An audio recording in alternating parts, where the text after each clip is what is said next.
What is up, everybody? Welcome into this Tuesday episode of Flippin' Bats. It is 4th of July. Happy 4th of July, everyone. We have a great show coming up. We got Name That Team in this episode, as we do every Tuesday. We have a state of the NL East. There is a lot going on this year in the NL East. We have the first half Flippy Awards, MVP, Cy Young, Manager of the Year, Rookie of the Year, all of that, Twitter questions.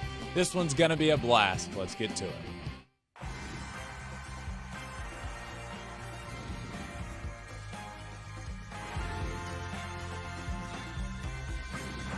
Fly ball onto the track, at the wall, it's gone! Home run! Turns on a ball, deep right field, and gone! What a game, what a moment. Happy 4th of July, everyone. I am joined, as always, by Alex Curry. And Alex, happy 4th of July to you. Happy 4th of July to you. This was my favorite holiday growing up in Manhattan Beach. Can I just paint the picture of what it's like down there? Sure. So hundreds, thousands, I would say closer to thousands of people on the Strand. 100,000. Hundreds, and then I changed it to thousands. So thousands of people, shoulder to shoulder on the Strand, all decked out in 4th of July gear, roller skating, hopping from Strand House to Strand House. Everyone has parties out front. The beaches were crazy. It was my favorite holiday growing up. And then about 10 years ago, when I got into baseball, all of my 4th of Julys were spent at the ballpark. But I also had some pretty epic 4th of July moments there. All of my 4th of July moments throughout my entire life have basically been spent at the ballpark as well. And one thing that's interesting to me is you say this was your favorite holiday. Yeah. I came dressed in the most perfect jersey, red, white, and blue, all-star. It's all-star week about to come up. And I'm a little. White. I'm in red roses. It's red and black. It's red. It black. Is red.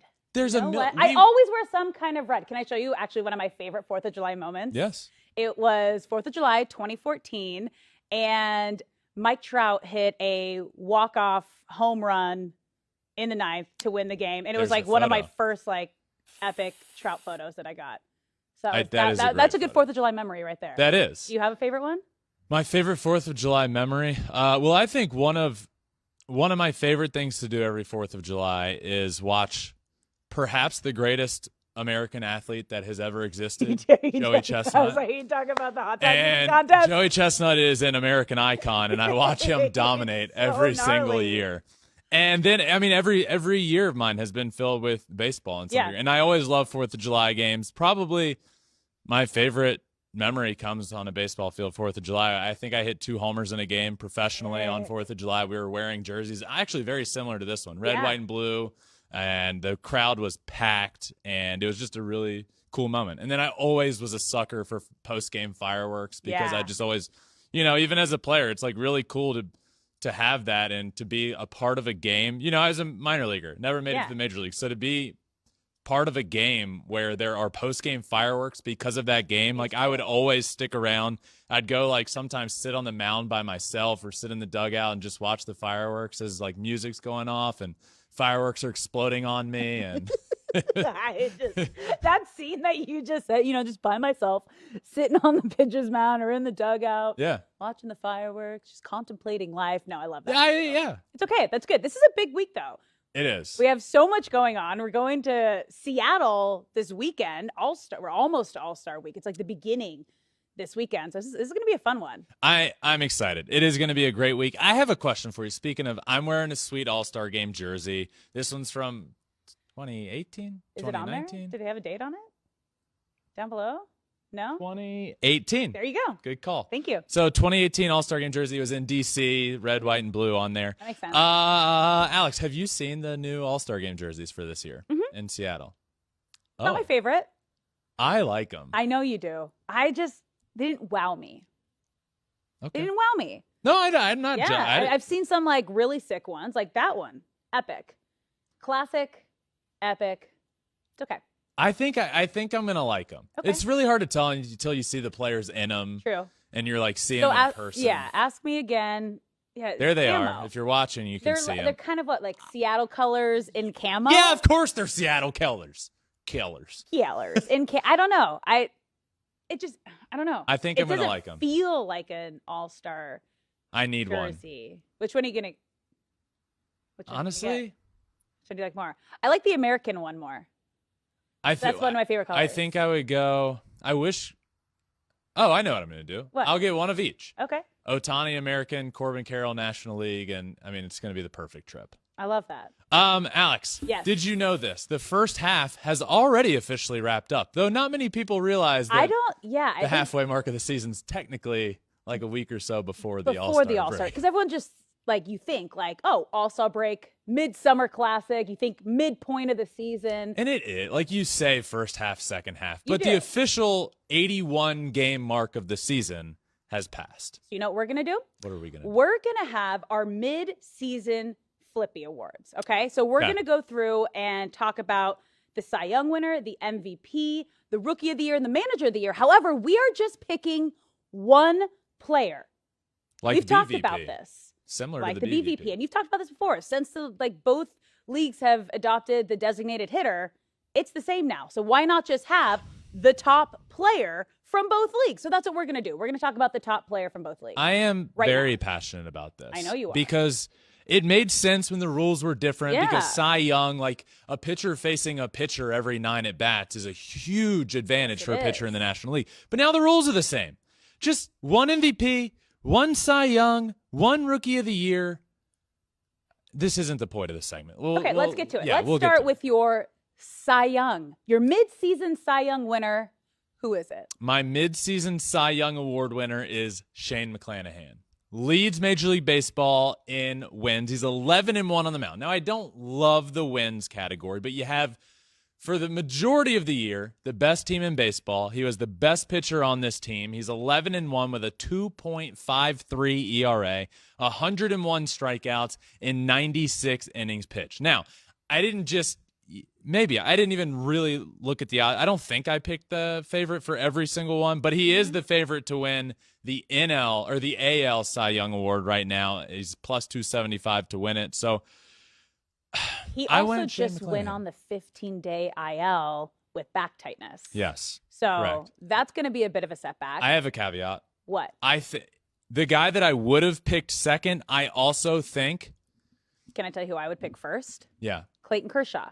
Okay. That's who I would pick first. He is 10-4. I know you said you don't go in the win category, but he's tied in second place, just below McClanahan with Eovaldi and Gallen, right? And the only other pitcher with more wins and slightly better ERA than him is McClanahan, but it's going on the IL. And I just have a feeling. I also have a bad feeling that Kershaw is about to as well. Don't put it out there yet. He came out of it. I know. He came out, and I listened to Dave Roberts, and he said that I think he's supposed to. I'm worried about it. But he would have been, Is he your second? It probably would have been Kershaw. I probably would have gone McClanahan, Kershaw, Zach Gallen. Though Zach Gallen is the current NL favorite to win the award. Really? But I think that's even though Kershaw and him are tied in the wins category, and Kershaw has a better ERA. He's actually Kershaw's plus 425. Zach Gallen's like plus 200 right now. I think that's just them predicting Kershaw's going to fall off a little bit, and Gallen is like coming into his prime, which I don't think is fair. And these are the mid-season Flippy Awards, so I can't go based off of the future. Nope. That's why I probably would have had Kershaw at number 2, Okay. McClanahan as my mid-season Cy Young Award winner. All right. Also kind of iffy that both of our 1 and 2s are probably hitting the IL. McClanahan is already He on already it. is on the IL. Kershaw, I'm just a little worried about. You have I'm not going to put that out there. Let's move on to our mid-season MVP. This is a no-brainer. This is a no-brainer. It's Shohei Ohtani. I've talked about this over the past couple of weeks, but there has never been an MVP favorite as heavy as Shohei Ohtani is before the halfway mark. And I started thinking about that when he was like minus 500, minus 600 to win the award. He's now minus 1,500 to win the AL MVP mark at the halfway mark of the season. This is unprecedented. It's unheard of. We obviously talked a ton about him on Monday and the historic June that he had. He's going to be an all-star. He's the starting DH. He's an all-star as a pitcher as well. Nobody's ever done that, and he's now done it 3 years in a row. it's Shohei Ohtani. If you combine everybody in the world right now, the MVP is Shohei Ohtani. So how close would, say, a Ronald Acuna Jr., who's also doing historic things, how close of a second do you have him? So I'm guessing he's probably your second. If Ronald Acuna was in the American League, or vice versa, if Shohei was in the National League, which I think is a more realistic conversation to have because he might be in that National League within the next year, I don't think Shohei's minus 1,500 to win the award. I still think if he had Ronald Acuna. Yeah. In his league. Okay. If Ronald Acuna and him were in the same league, we're talking about a much closer race. I still think Shohei would be the heavy favorite at this point. But I've said this. To be more valuable than Shohei, it's going to take doing something historic. And Acuna is on pace for a 30-70 season, close to a 40-70 season, which is 40 homers, 70 stolen bases. He is clearly the best player in the National League right now, and I believe well on pace to win.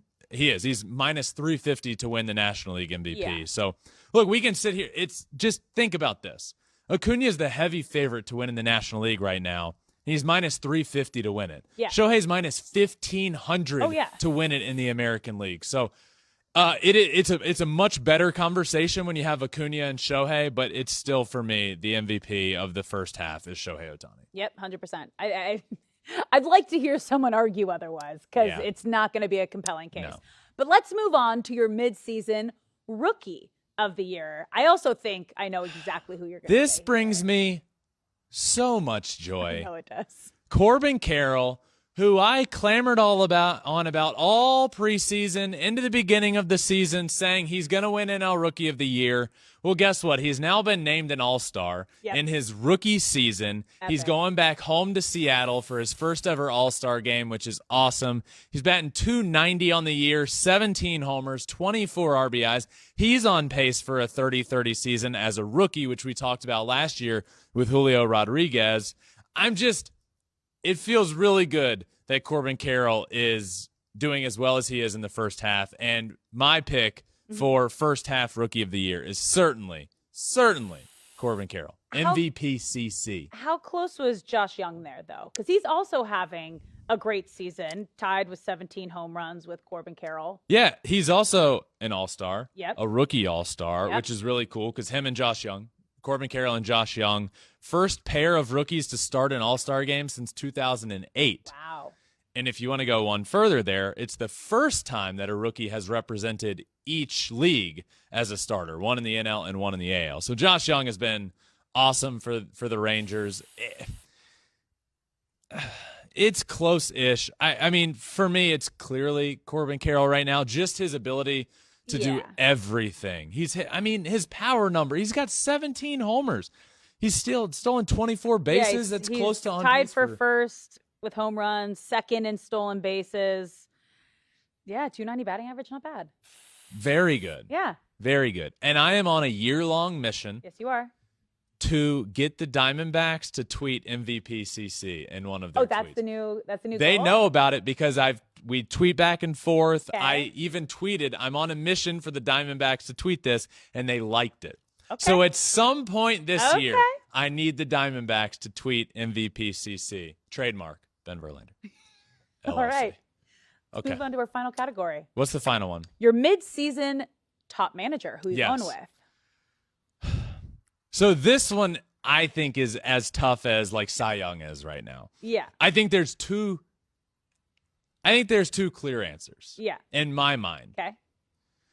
And it's Torey Lovullo with the Diamondbacks and Bruce Bochy with the Rangers. I'm going with Torey Lovullo with the D-backs for a couple of reasons. Okay.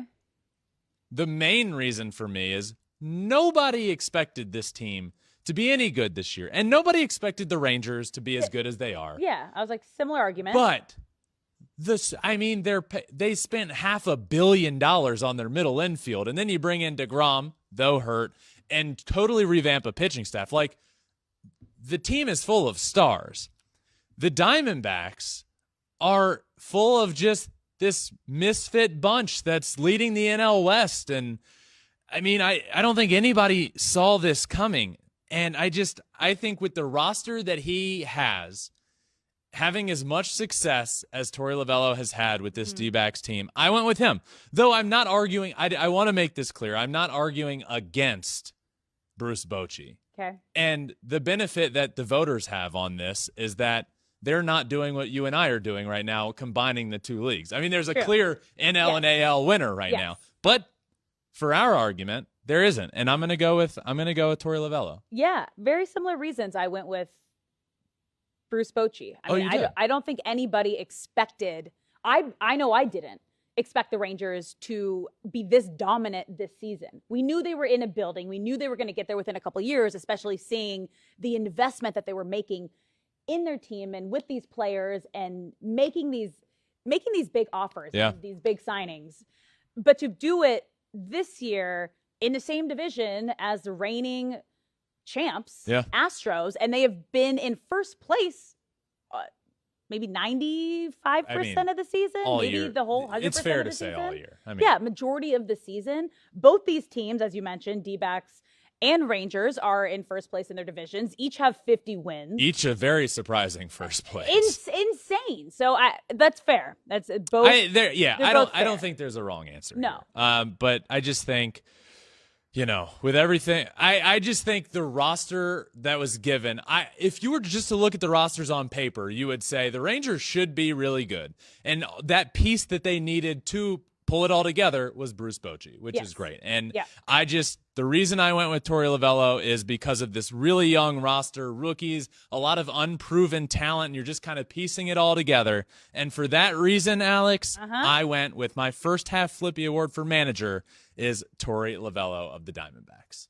Uh-oh. You know what that means. Uh-oh. Close your eyes if you hate fun, my friends, because the Pittsburgh Pirates brought us an epic, legendary moment that I'm sure people out there, the purists of the world, will not enjoy this moment because Carlos Santana, in the awesome City Connect uniforms that I wore last week on the show, hit a walk-off home run and didn't just do a celebration around the bases. He did a walk-off home run, full out dance. He was dancing. He stopped. He was doing these awesome moves. Close your eyes if you hate fun. Carlos Santana, walk-off home run, break dance at home plate. We need more of it.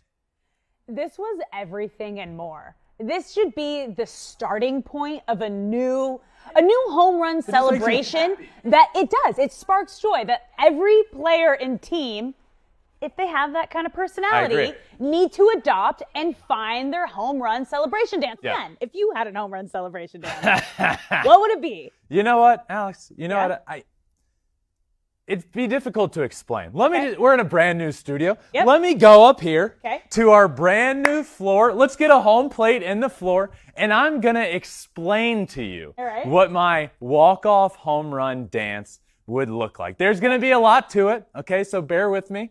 Now, you might be thinking, Ben, I've seen you dance. You're not a good dancer. You are exactly right. And I think that's just going to make you got to keep it tight. And sometimes alcohol makes it a little looser. But you just got to keep it tight. You got to bring excitement. You got to commit. A half-assed effort is not good. You got to commit. So I'm going to take part of what he did here with part of the dance move, but it's going to be better. Okay. So I'm rounding third, and then you got to hit it with like the alternate. You got to, but then you get here, and you got to back it up, and then I'm a big fan. I'm gonna fully put it together. I'm just explaining it now. Of like a home run celebration where you come in and you jump land on the plate and everybody jumps on it. So putting it all together. I round third. I get home. I'm looking around at everybody. I'm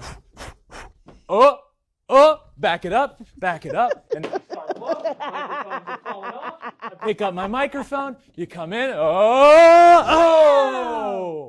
That's fun. That's mine. Yeah. Really so if you're just listening to lightheaded. this, you need to watch this either on YouTube, Twitter, wherever we put it. We will put Ben's celebration dance on there. You know what you also need to watch? What? Well, I need to see yours. Do you have, what would I can do your one. I'll go on the walk-off spot. home run? I'm going back to my dad. Let me see what your walk-off home run celebration. Okay. Well, I'm in heels, so let's. I mean, don't roll an ankle, Curry. You might. Okay. Ooh, I'm used to going this way. Okay, round and third. Okay. We're coming in.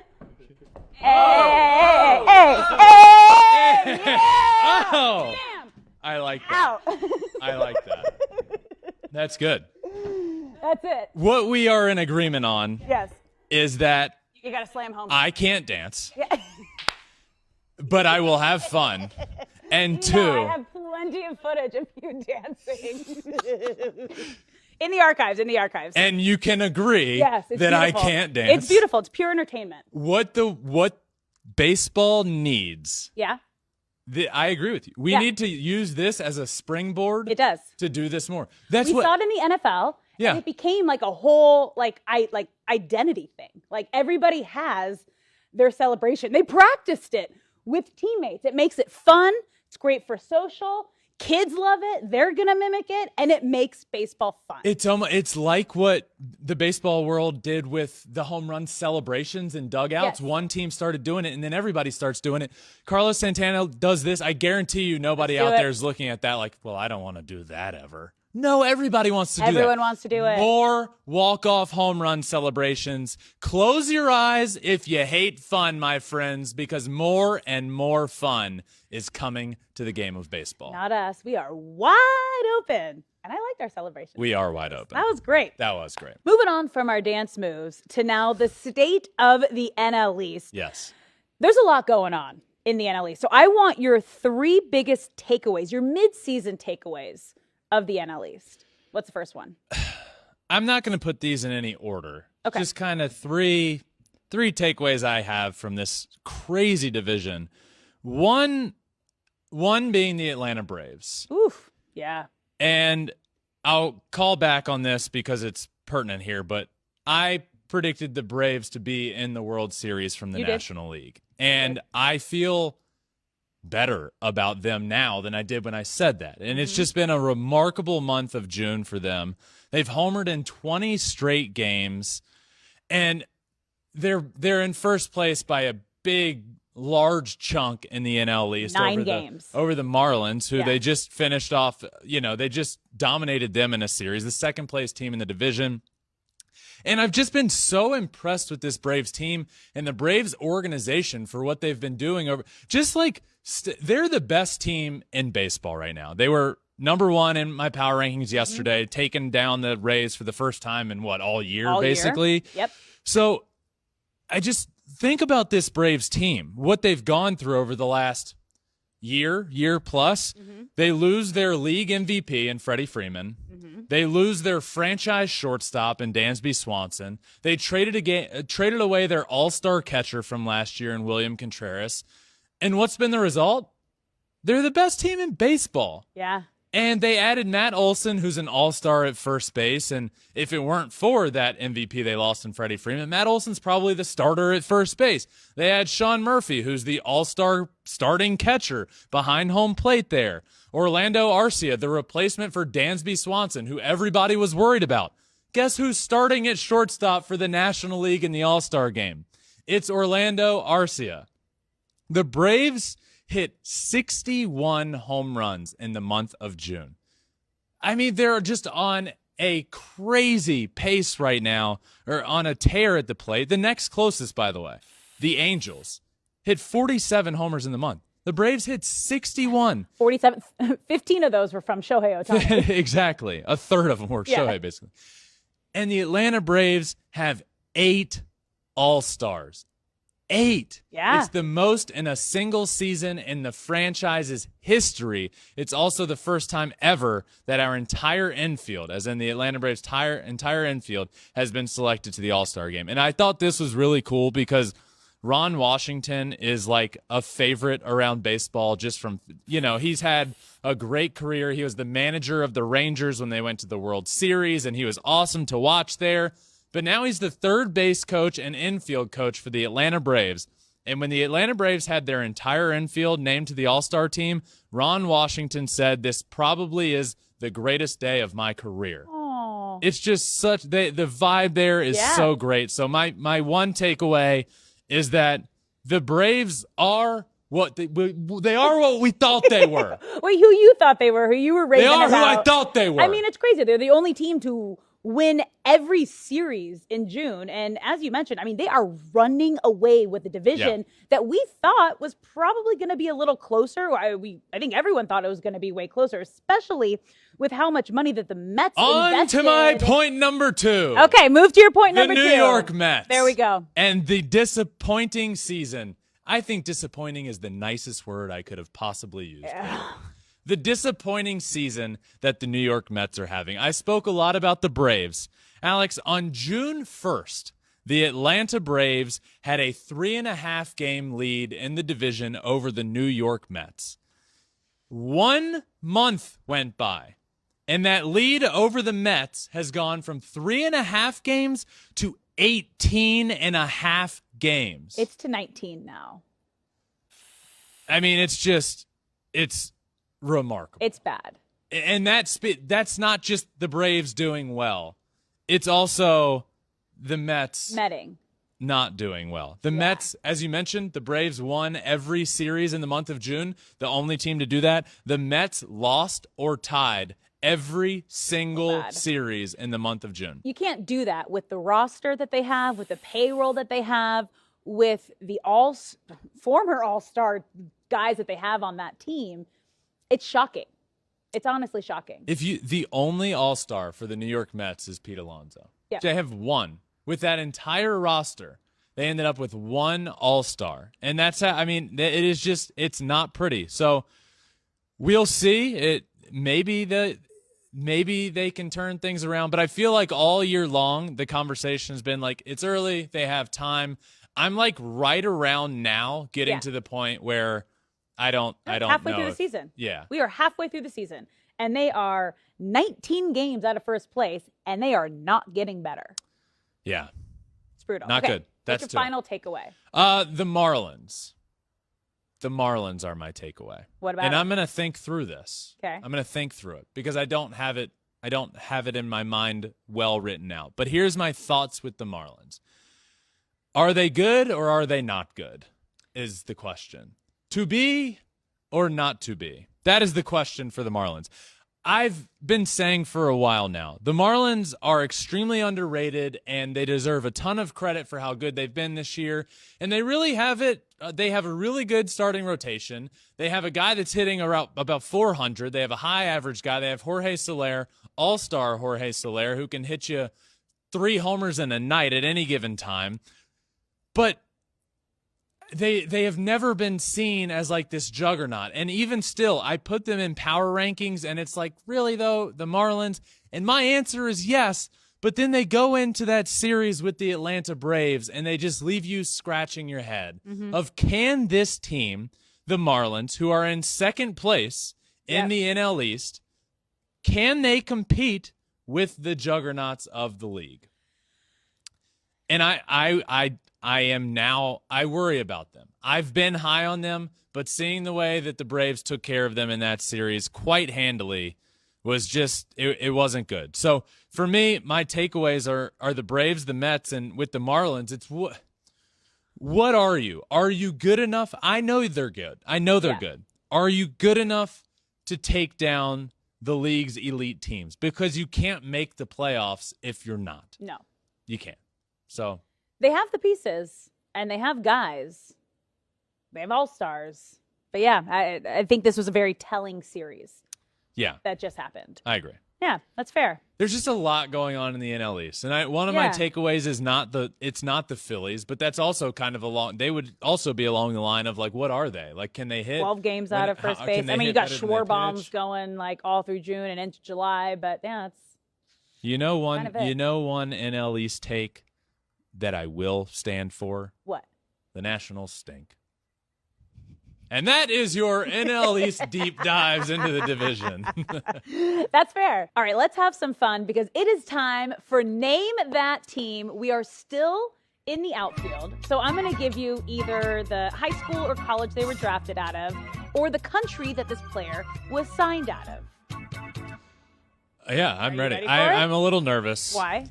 Well, we've done a lot of I feel like we're running out of teams, so they're going to get harder. Because we haven't done outfield in a while. We've gone infield, outfield, pitching. Now we're back to outfield, and it's going to be the teams that I don't remember which ones we've done. So I'm excited. Are you excited? I'm excited. Okay, then let's get to it. Yeah. Team number 1, Dominican Republic, Cuba, Stony Brook College. Name that team. Stony Brook College, Dominican Republic, and Cuba. So, do you know it? Stony Brook there's not a lot of players in Major League Baseball from Stony Brook. And you know who's been there? And I do know who's been there. Okay. I believe this guy was drafted in the first round out of Stony Brook while I was a college baseball player. And I think that player is Travis Jankowski. Then the harder part becomes, who is Travis Jankowski playing for these days? And I believe it's the Texas Rangers.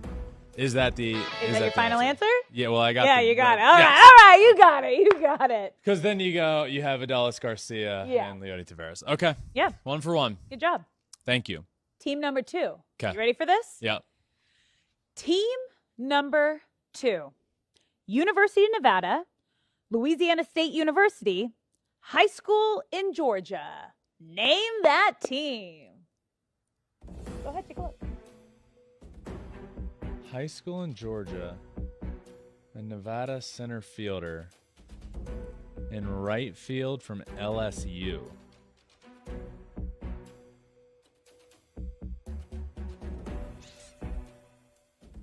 Nevada center fielder? LSU right field?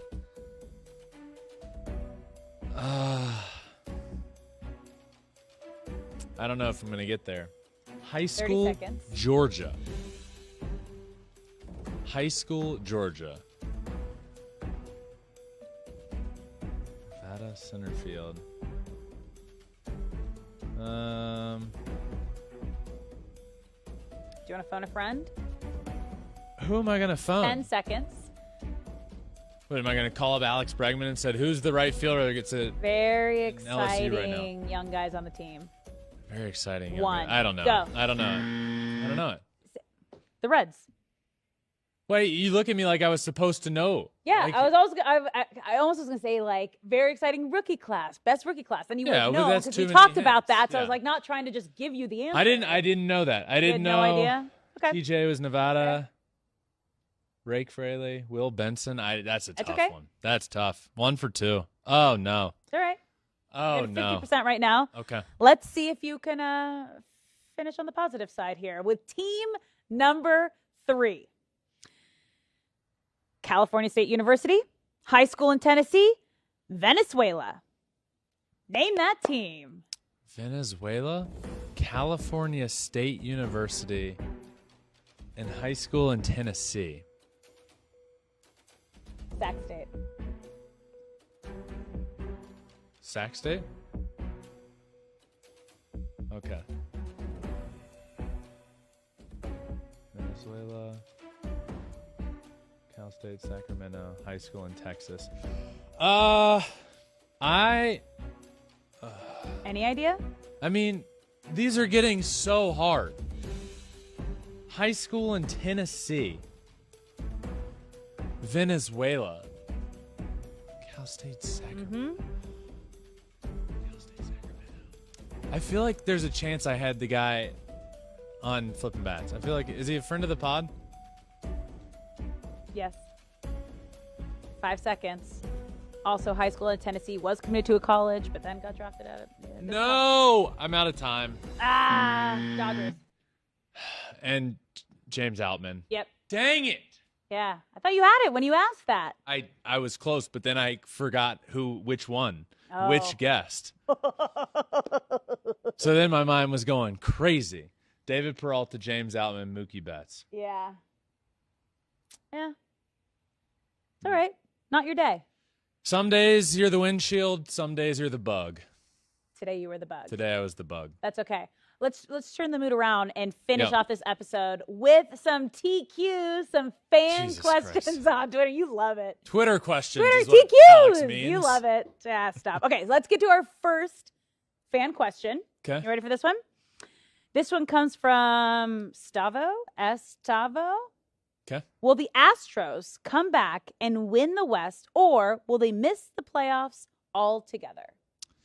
Well, I think there is a world in which neither of those are true. They could get in as a wild card. Okay. I am going to say that they come back and win the West. Really? You look at where they are right now, and you look at what they're doing. They're close to the division lead already, second in the division, and then guess who's on the horizon? Who? Yordan Alvarez and Michael Brantley are close to returning. The Astros haven't been at full strength all year, and they're close to at least getting back to it. I know there's pitching injuries that they're not going to get some guys back all year, but I'm going to say the Astros win the West. And you're holding on to that because that was your preseason prediction. Yeah. Uh-huh. Would you say otherwise? Do you feel the Rangers are going to win the AL West? They're looking. They've been in first place the entire season. We're halfway through the season. They've been in first place the entire season.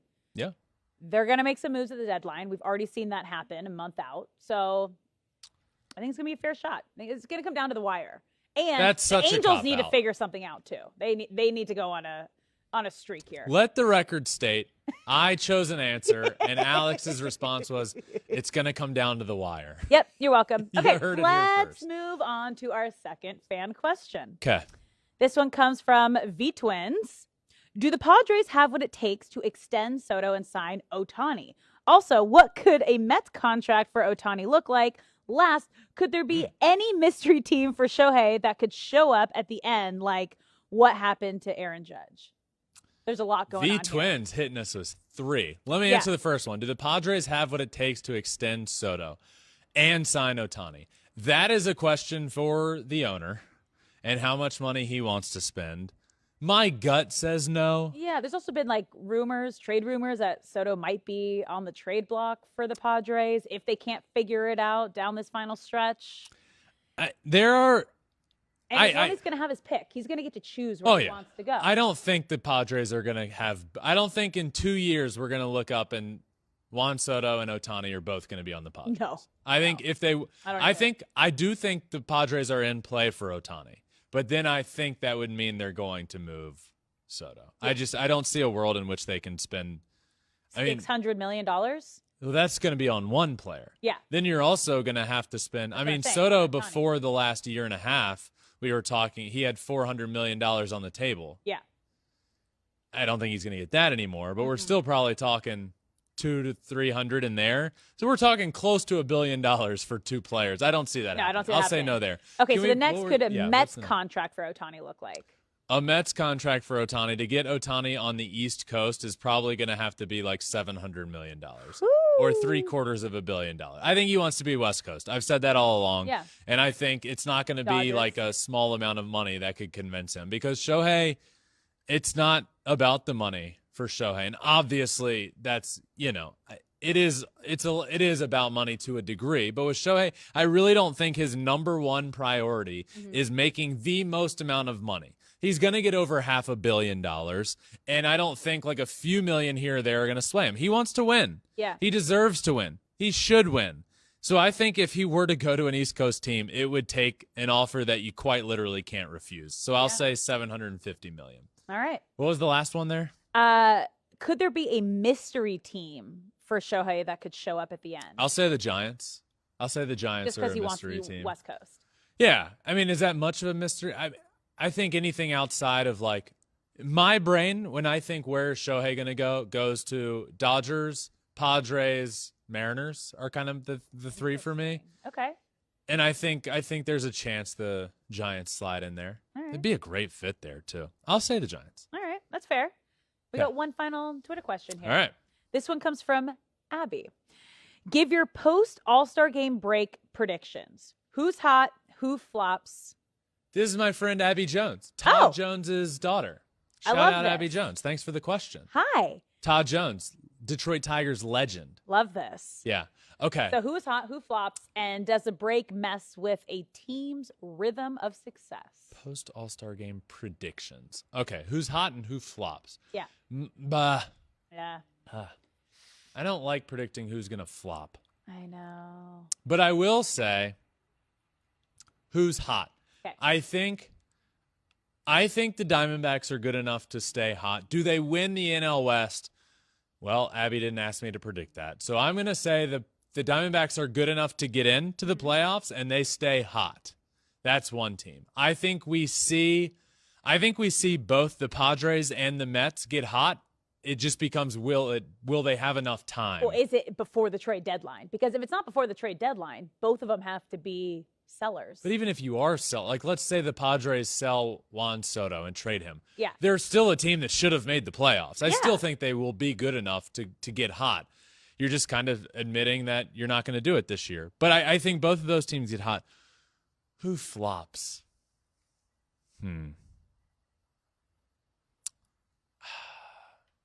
I have teams I'm worried about. Okay. But I don't want to predict it. That's fine. That's fair. I want teams that are surprising to be good all year. All right. You know? Does that make sense? Yeah. Then let's put a bow on that. There you go. Done. Okay. Good work. That's it. That's it. That's a good finish. We ended on a positive note quite literally because I didn't want to answer negatively. That's okay. That's just that's show business. Celebration. Answer what you want to answer. 4th of July. And don't Spin answer it any way you want. Don't answer what you don't want to answer. Spin things the way you want. Don't spin fireworks the way you want. Listen to instructions. Yeah. Don't lose a safe. finger.